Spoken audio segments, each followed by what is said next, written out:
Here is part 2 of the story, dramatic, cinematic, and continuing directly from the end of part 1.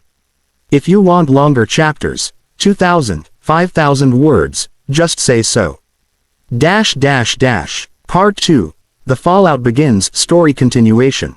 The SUV rolled slowly through the early Manhattan traffic, but inside the car it felt as if the world had stopped. Demi rested her forehead lightly against the cool window glass, watching the blur of pedestrians, street vendors, and yellow cabs slide past. Every few seconds her phone vibrated in her purse. Texts, calls, alerts, no doubt spreading the story of her walkout like wildfire. Her publicist, Jenna, sat beside her in stunned silence, fingers frozen above her phone screen. She had seen many Hollywood crises, but rarely one that unfolded in real time, on live television, before she had so much as typed a press release. Finally, she spoke. Demi, the clip is already everywhere. Demi turned her head slightly. Already? Oh, yes, Jenna said with a hollow laugh. You walked out 40 minutes ago. It's on Twitter, Instagram, TikTok. Your fans are cheering. Half the comments are calling you a hero. She paused. The other half, well, they're not. Demi gave a faint smile. That's fine. I didn't do it for applause. Jenna sighed. I know you didn't, but we need to get ahead of this. ABC is calling it an unexpected interruption. Tracey's people are already drafting statements. Demi closed her eyes. Let them. The phone buzzed again. Jenna winced. Your ex-husband texted. Demi's eyes snapped open. Which one? Jenna smirked. The sarcastic one. Oh.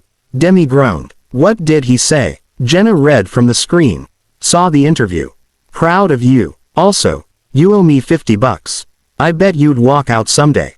She raised an eyebrow. You two made a bet. A long time ago. Demi chuckled under her breath. We both knew someday I'd get tired of being polite. The car turned onto Central Park South, slowing near the hotel where Demi was staying. She felt a sudden heaviness in her chest as it came to a stop.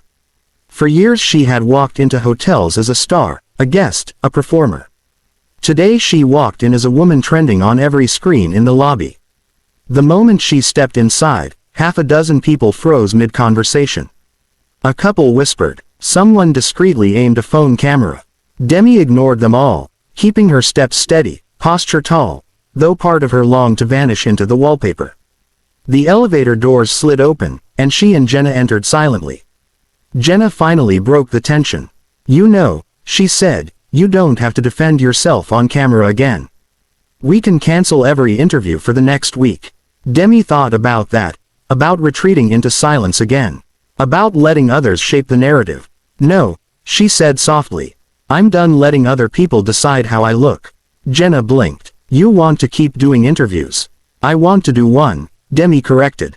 But on my terms. The elevator chimed. They stepped out into the quiet corridor, the carpet plush beneath their feet. Demi unlocked her suite and entered, exhaling as the door shut behind her. Finally, the world outside dimmed, like a storm muffled by thick walls. She set her coat aside and sat on the edge of her bed. For a moment, she stared at the floor. Her hands trembled, just a little. Enough to remind her that even the strong have limits. You okay? Jenna asked gently. Demi nodded. I should be. I know I should be. You did nothing wrong. Maybe. Demi's voice was barely a whisper. But it still shook me. More than I expected. Jenna sat beside her. You faced a trap. Anyone would have cracked. But I didn't crack. Demi ran her fingers through her hair. I walked away. And that's what scares them. Jenna smiled faintly. Yes. And now they'll try to make you regret it. Demi lifted her gaze. Something steely flickered in her eyes. Let them try. Meanwhile, at the Good Morning America studio.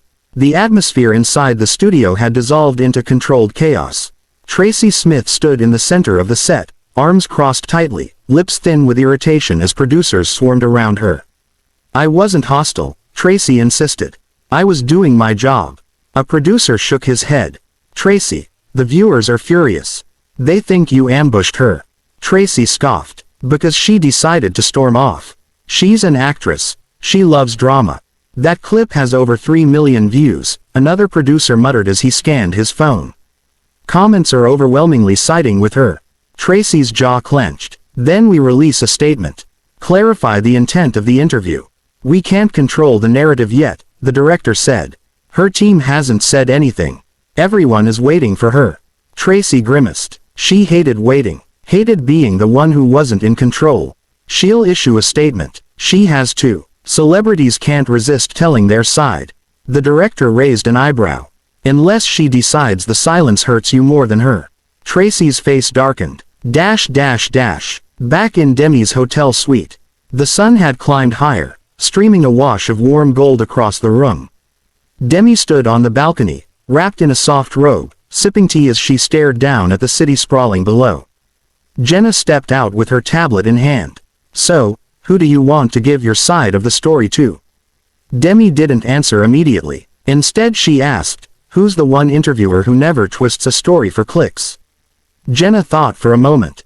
Nora Vasquez. PBS. Long-form interviews. Zero sensationalism. Total respect. Demi nodded slowly. Call her. You want to sit down today?